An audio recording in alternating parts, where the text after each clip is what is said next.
What's up mga kalabo? So, Mobile Legends time tayo ngayon.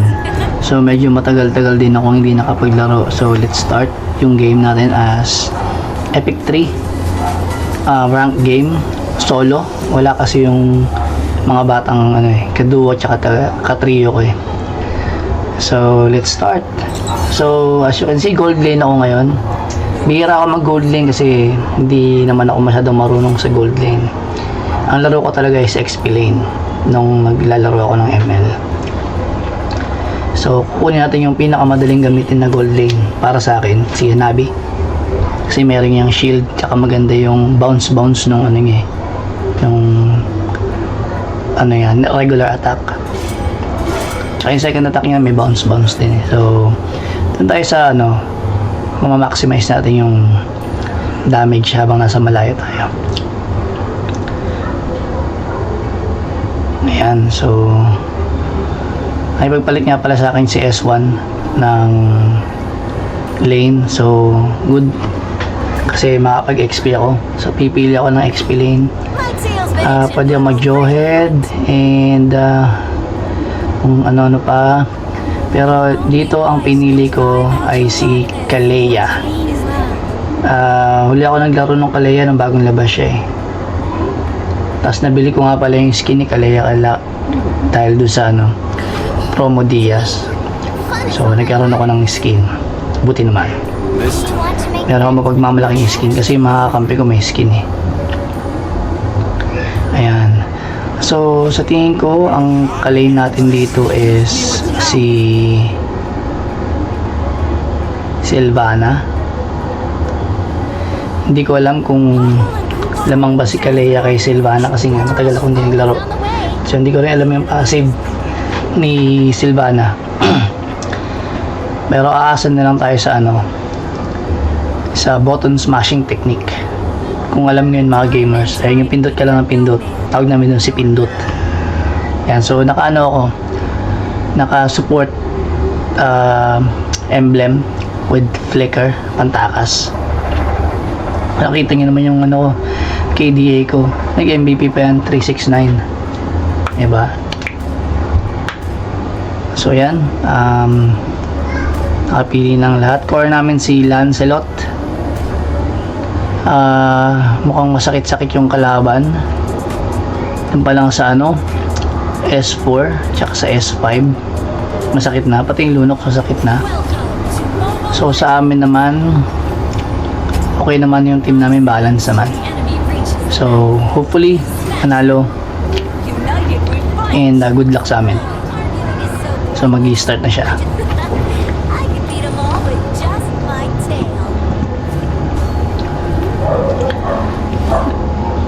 Ayan, ganda ng skin ng kakambi ko, MPL tsaka Epic. Kaya kung di tayo pabatala, may skin din tayo. Ayan, start na. So top lane ako.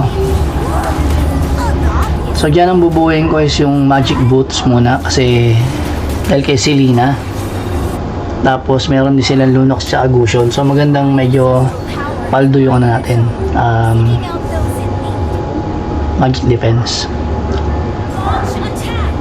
Tsaka rin yan, maganda rin yan para sa CC ng kalaban. Kasi merong yan eh. Meron para anti-CC ang boots na yan eh. Tama nga ako, Sylvana nga yung katapat natin. Kala ko Gusion. Kasi pwede mag-core yung Sylvana, pwede mag-XP yung Gusion eh. Oh, may shield yung Sylvana oh. Yan. So, lang tayo? Tira-tira lang. Yan. Uy, ganda ng passive. So, ganyan, pinaganyan yung Sylvana, iwasan nyo yun. Pwede naman kayo mag-sidestep dun eh. So, dyan. So, yung ibang player, gagawin dyan, kukunin na yung XP crab. So, ako hindi ko kukunin yung XP crab. Kukunin ko yung XP crab na yan pag nasa either pangatlong wave na yung minions ko. Yan, maganda kunin yung XP crab kasi mas mataas yung XP yung binibigay niyan kapag doon mo siya kukunin sa sa time na yon. Huwag yung agad-agad, huwag yung madaliin. Hindi naman aalis yung XP crab na yun eh. Umuntik na ako madali dun ah. So gamit na tayo ng regen. Yan, tinan nyo, kinukuha na ng Sylvana XP crab. So hindi ko na siya kinontest dyan. Binigay ko na sa kanya XP crab kasi maliit lang naman yan eh. Hindi naman siya magli-level 4 dyan eh.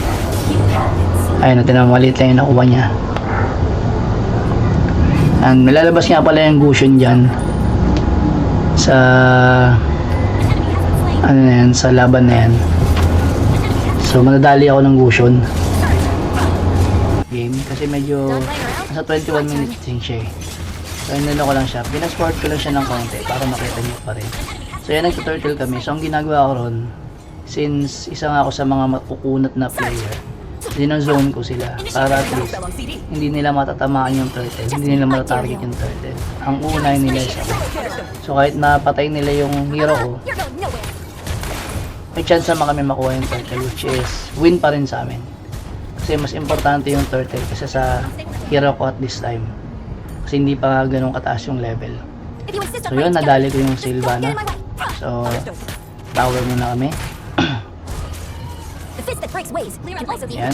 So, clear opinion lang. Clear opinion wave lang muna tayo. So, ang ganyan level, tingin ko lamang na ako kay Sylvana.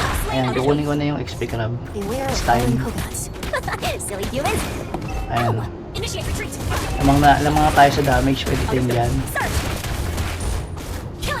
Ayan, kaya natin tapusin si Sylvana.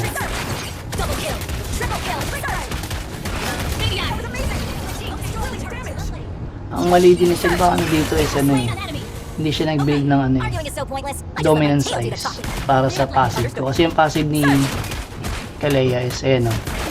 Pagtapos lang niya mag-skill, pag mag-second skill siya ulit, magkakaroon ng regen. Mariregen yung buhay ko kada hit. So doon pa lang makakalamang na ako kasi mas mataas yung regen ko compared do sa damage ng Sylvana. So yan, kaya kong solohin yung turtle. Yan, sasamahan na ako ng mga kampi ko. Yamin na yung turtle. Basic yan. So babalikan ko ulit yung Sylvana. Abang-abang lang. Ayan, tulad yan, wala na yan. Kain na yan Sylvana na yan sa atin. Kasi mabilis din yung cooldown ng skills natin, which is a big help. Ayan, tatakas na ako dyan kasi marami na yun. Hindi tayo pakabayani para dyan. So mga ganyang ano, laban na, ano na ako dyan. Medyo hindi yan dapat nagpapapatay kasi mataas yung level mo. Mataas na rin yung experience na makukuha kasi tinanod mo tayo. So yun na ba nagkalaban? So enjoy muna natin yung laban for now.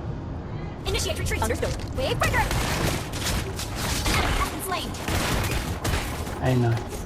Wala, naka-inway sa atin yung gold game. Nakaka-damage naman lang sila sa atin pero nakaka-ano pa rin ako. Nakakabuhay pa rin ako dahil nga sa aking passive. O diba? Kain na yan. Wala na. Pinakatakas pa yun. Pero walang takas yan.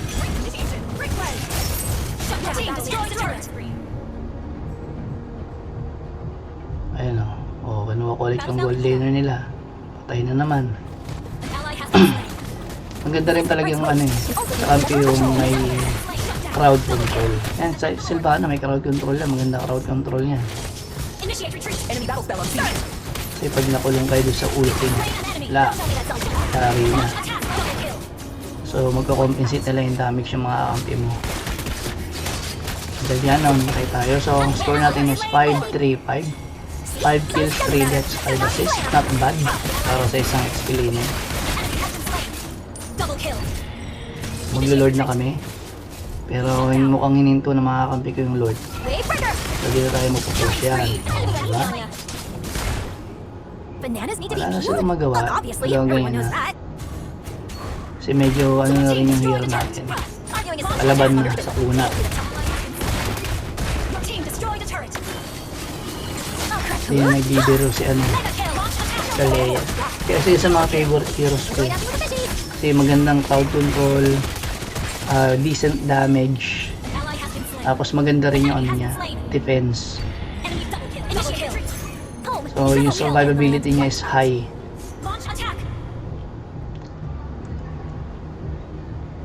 Your team destroyed a Pero kung turret. magtatapatin ko sila ng paborito kong hero na si Teresla, Your team destroyed a turret. tingin ko depende pa rin sa build na gagamitin. Initiate retreat. Okay. Kasi pag kay Teresla ako, nakaano ko, life steal cooldown build. Sa yun sa mga magagandang build. Survivability wise, okay. Damage wise, okay. So, mahirap kalaban kapag ganun ng ano mo. Tapos may kakampi ka pang magagaling din. Battle sound. And dyan, tamakbo muna ako kasi nga low HP.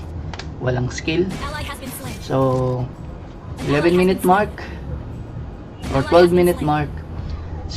Stats natin is 10 kills, 3 deaths, 10 assists. That didn't count. I was distracted. Your turret has been destroyed. Napakagandang ano, napakagandang stat niyan. Uy, may Goshen ayun, no. Kailan patay niya. Malakas na rin yung naano. There's no backing out now. Ayun, no. Bananas need to be peeled? Oh, obviously. Wave breaker. Attacking the board. Double kill. So dyan, pwede na namin tapusin yung game. Pero hindi muna namin siya tinapos kasi nga kulang. Kulang kami. Done playing around? My turn. Launch attack. Understood. So nood-nood lang ulit tayo kasi madali na naman tayo. There's no back to not slam. 10 kills, 4 deaths, 11 assists. Enemy has been slain. Good game. Ayan, sumisingis ako na attack the Lord kasi nasa Lord ng kalaban. Slain. Tingin ko. Good game. Our turret is Pero mukhang wala naman I even went easy on ya. sa Lord nga. Double kill. Human tools. Pero sige, Fine, I'll give it a 5. kinila na yung Lord. I'll crack you like a coconut. Launch attack. Okay.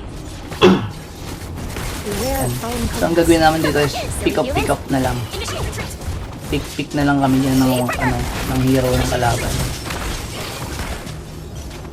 Initiate retreat. Uy, matay kami lahat, oh. Makakatakbo pa ako. Kailangan lang may mag-survive. Ay, yung 1-1. Enemy battle spell on CD. Enemy has been slain. And tinataunt ko yung kalaban para lumapit. Gamitin niya yung skill niya sa akin. Dahil short range yung skill niya, kakayanin ko yan. Launch attack. Arguing is so pointless. I just let my tail do the talking. Ayun na yung Silvano. Nabaliw. Pumasok na to. Rinaglag siguro. Unfortunate. Pero ganun talaga yung game. Launch attack. Hindi lang naman sa kanya nangyayari. Sa amin din, nangyayari din naman sa akin yun. Wave breaker. Mainis na lang. Wala nang tayo magagawa. Hanggang mainis na lang. Double kill. Yun. So, kami yung nanalo dito sa game na to. And salamat sa mga naging kakampi ko. Sana maging kakampi ko kayo ulit next game. Maganda naman natin pinakita. Kahit matagal na tayo hindi naglalaro. MVP pa tayo. So, yan. O, epic 2 na ako. May dagdag stars pa. Not bad. MVP si Kaleo. My tail's been itching Nice. for a real fight. So again, thank you so much for watching the game. And see you on the next video. Bye.